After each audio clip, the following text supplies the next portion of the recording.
ನಮಸ್ಕಾರ. ವಿಶ್ವವಾಣಿ ಟಿವಿ ಸ್ಪೆಷಲ್ನ ಸ್ಫೂರ್ತಿ ಕತೆ ಯಮುನಾ ಜೊತೆ ಕಾರ್ಯಕ್ರಮಕ್ಕೆ ನಿಮಗೆ ಸ್ವಾಗತ.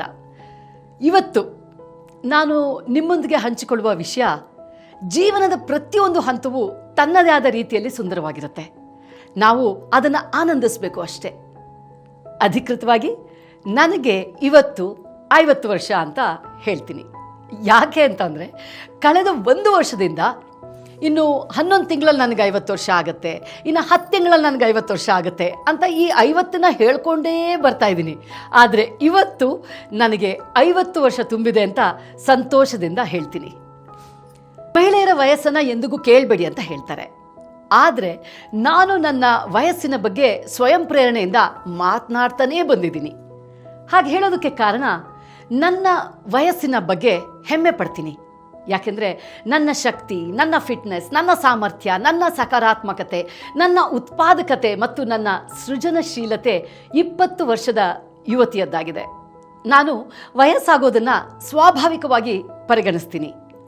ಈ ಹಂತದಲ್ಲಿ ಬರುವ ದೈಹಿಕ ಮತ್ತು ಭಾವನಾತ್ಮಕ ಬದಲಾವಣೆಗಳನ್ನು ಒಪ್ಪಿಕೊಳ್ಳೋದು ಬಹಳ ಮುಖ್ಯ.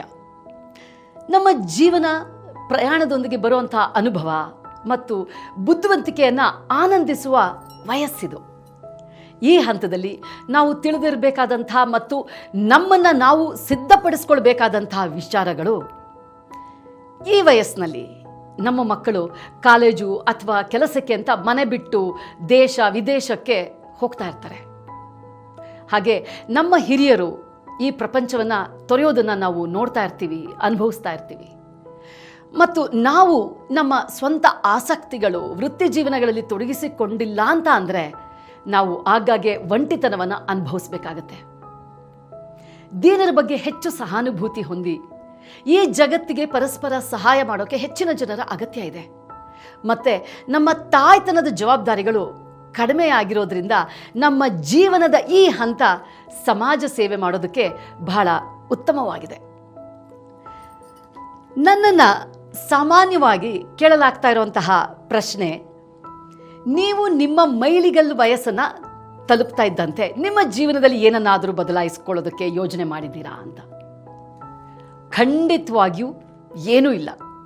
ನಾನು ಇದ್ದ ಹಾಗೇ ಇರ್ತೀನಿ, ಸ್ವತಂತ್ರಳಾಗಿರ್ತೀನಿ, ಕೃತಜ್ಞತೆಯನ್ನು ಅಭ್ಯಾಸ ಮಾಡೋದನ್ನು ಮುಂದುವರಿಸ್ತೀನಿ, ಶಿಸ್ತುಬದ್ಧಳಾಗಿರ್ತೀನಿ, ಕಠಿಣ ಪರಿಶ್ರಮ ಪಡ್ತೀನಿ, ಹೊಸ ಗುರಿಗಳನ್ನು ಹೊಂದಿರ್ತೀನಿ ಮತ್ತು ಅವುಗಳ ಕಡೆಗೆ ಕೆಲಸ ಮಾಡ್ತೀನಿ. ಬದಲಾವಣೆ ಅಂತ ಬಂದರೆ ಒಂದು ವಿಷಯದಲ್ಲಿ ನಾನು ಬದಲಾವಣೆಯನ್ನು ಮಾಡಿಕೊಳ್ಬೇಕು, ಅದು ನನ್ನ ಆಹಾರ ಪದ್ಧತಿ. ಯಾಕೆ ಅಂತಂದರೆ ನನಗೆ ಅದರ ಮೇಲೆ ಅಷ್ಟು ಶಿಸ್ತು ಇಲ್ಲ. ನನಗೆ ಸಿಹಿ ತಿಂಡಿಗಳು ಮತ್ತು ಚಾಕ್ಲೇಟ್ ಅಂತಂದರೆ ತುಂಬಾ ಇಷ್ಟ. ನಾನು ಅವುಗಳನ್ನು ಅತಿಯಾಗಿ ತಿನ್ನೋದನ್ನು ನನ್ನ ಹತ್ತಿರದಲ್ಲಿರೋರು ಹೆಚ್ಚಾಗಿ ನೋಡಿರ್ತಾರೆ. ನಾನು ಶಿಸ್ತುಬದ್ಧವಾಗಿರಬೇಕಾದ ಏಕೈಕ ವಿಚಾರ ಅಂತ ಅಂದರೆ ಅದು ಒಂದು. ನೋಡೋಣ, ಈ ವಯಸ್ಸಿನಲ್ಲಿ ಅದನ್ನು ಸಾಧ್ಯ ಆದರೆ ಬದಲಾವಣೆ ಮಾಡ್ಕೊಳ್ತೀನಿ. ನನಗೆ ಪದೇ ಪದೇ ಮತ್ತೊಂದು ಪ್ರಶ್ನೆಯನ್ನು ಕೇಳಲಾಗುತ್ತೆ.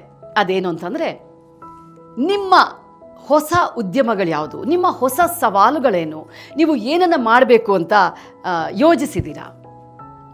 ಹೊಸ ಸವಾಲುಗಳು ಅಂತ ಬಂದಾಗ ನೆನಪಿಡಬೇಕಾದ ಅಂಶ, ನಾನು 38ನೇ ವಯಸ್ಸಿನಲ್ಲಿ ನಟಿಯಾಗೋದಕ್ಕೆ ಸಾಧ್ಯ ಆದರೆ ಯಾರಾದರೂ ಏನನ್ನು ಬೇಕಾದರೂ ಯಾವಾಗಲಾದ್ರೂ ಸಾಧಿಸಬಹುದು. ನಾನು ಕೇವಲ 16ನೇ ವಯಸ್ಸಿನಲ್ಲಿ ನೃತ್ಯ ಶಿಕ್ಷಕಿಯಾಗಲು ಸಾಧ್ಯವಾದರೆ ಯಾರು ಬೇಕಾದರೂ ಯಾವಾಗಲಾದರೂ ಆ ಕೌಶಲ್ಯಗಳನ್ನು ಬೆಳೆಸಿಕೊಳ್ಬಹುದು. ಹೊರಗಿನ ಸಂಪನ್ಮೂಲಗಳಿಗಿಂತ ನಿಮ್ಮ ಮೇಲೆ ನಿಮಗೆ ನಂಬಿಕೆ ಇರಬೇಕು.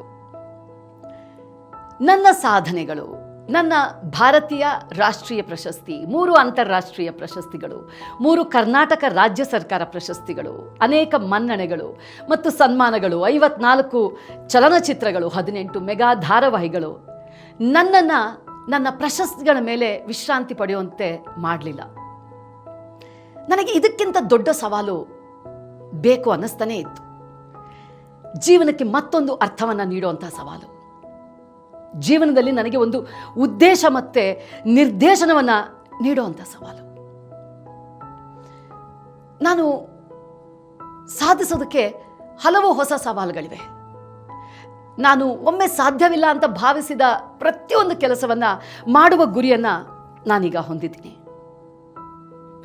ಈ ನಿಟ್ಟಿನಲ್ಲಿ ಪ್ರಮುಖವಾಗಿ ಇತ್ತೀಚೆಗೆ ನನ್ನ ಮನಸ್ಸಿನಲ್ಲಿ ಯಾವಾಗಲೂ ಇರುವಂಥ ವಿಚಾರ, ನನ್ನನ್ನು ಕಾಡ್ತಾ ಇರುವಂತಹ ವಿಚಾರ, ಮುಂದಿನ ಪೀಳಿಗೆಗೆ ನಾನು ಏನನ್ನು ಬಿಟ್ಟು ಹೋಗ್ತಾ ಇದ್ದೀನಿ, ಭಾರತೀಯ ಶಾಸ್ತ್ರೀಯ ನೃತ್ಯದ ಭವಿಷ್ಯ ಮುಂದೆ ಹೇಗಿರುತ್ತೆ, ಭಾರತೀಯ ಶಾಸ್ತ್ರೀಯ ನೃತ್ಯದ ಪರಂಪರೆಯನ್ನು ಮತ್ತೊಂದು ಹಂತಕ್ಕೆ ಕೊಂಡೊಯ್ಯೋದು, ವಿಶೇಷವಾಗಿ ಪಾಶ್ಚಿಮಾತ್ಯ ದೇಶಗಳಲ್ಲಿ ನಮ್ಮ ಭಾರತೀಯ ಶಾಸ್ತ್ರೀಯ ನೃತ್ಯವನ್ನು ಮುಂದಿನ ಪೀಳಿಗೆಗೆ ಲಭ್ಯವಾಗುವಂತೆ ಮಾಡೋದು ನನ್ನ ಜವಾಬ್ದಾರಿ ಅಂತ ನಾನು ಭಾವಿಸ್ತೀನಿ.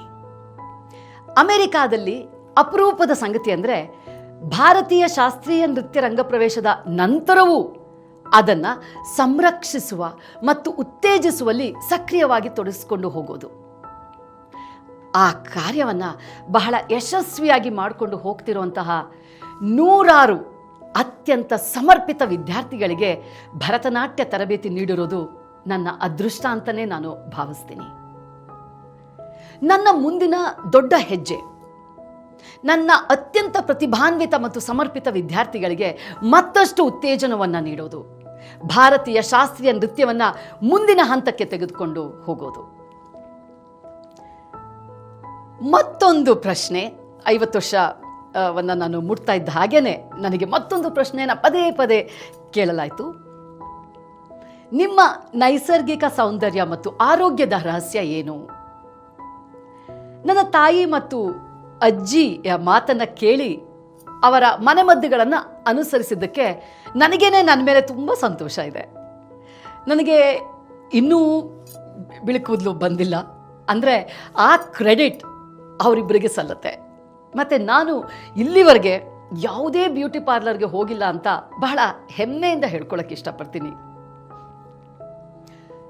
ಕೊನೆಯದಾಗಿ ನನ್ನ ಈ 50ನೇ ವರ್ಷ ಅಂದರೆ ಈ ಮೈಲಿಗಲ್ಲು ಹುಟ್ಟು ಹಬ್ಬದ ಆಚರಣೆ ಬಗ್ಗೆ ಅನೇಕ ಜನರ ಕುತೂಹಲಕ್ಕೆ ಬರೋದಾದರೆ, ನನ್ನ ಹುಟ್ಟುಹಬ್ಬಗಳು ನನಗೆ ಎಂದಿಗೂ ದೊಡ್ಡ ವಿಚಾರ ಆಗಲೇ ಇಲ್ಲ. ನನ್ನ ಹುಟ್ಟುಹಬ್ಬವನ್ನು ಅದ್ಧೂರಿಯಾಗಿ ಆಚರಿಸೋದಕ್ಕಿಂತ ಈ ವಯಸ್ಸು ತರುವ ಮೌಲ್ಯದಲ್ಲಿ ನನಗೆ ನಂಬಿಕೆ ಇದೆ.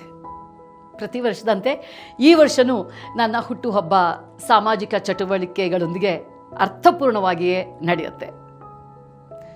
ನನ್ನನ್ನು ನಿಮ್ಮ ಮನೆ ಮಗಳಾಗಿ ಪ್ರೋತ್ಸಾಹಿಸಿ ಪ್ರೀತಿ ವಿಶ್ವಾಸ ನೀಡಿದ ಸಮಸ್ತ ಕನ್ನಡ ನಾಡಿನ ಜನತೆಗೆ ಈ ಸಂದರ್ಭದಲ್ಲಿ ನನ್ನ ಹೃತ್ಪೂರ್ವಕವಾದ ಧನ್ಯವಾದವನ್ನು ನಾನು ತಿಳಿಸ್ತೀನಿ. ವಿಶ್ವವಾಣಿ ಟಿವಿ ಸ್ಪೆಷಲ್ ಕಾರ್ಯಕ್ರಮದಲ್ಲಿ ನನ್ನ ಅನುಭವಗಳು ಮತ್ತು ಆಲೋಚನೆಗಳನ್ನು ನಿಮ್ಮೊಂದಿಗೆ ಹಂಚಿಕೊಳ್ಳೋದಕ್ಕೆ ಶೀಘ್ರದಲ್ಲೇ ಮತ್ತೆ ನಾನು ನಿಮ್ಮ ಮುಂದೆ ಬರ್ತೀನಿ. ಜೈ ಹಿಂದ್, ಜೈ ಕರ್ನಾಟಕ ಮಾತೆ.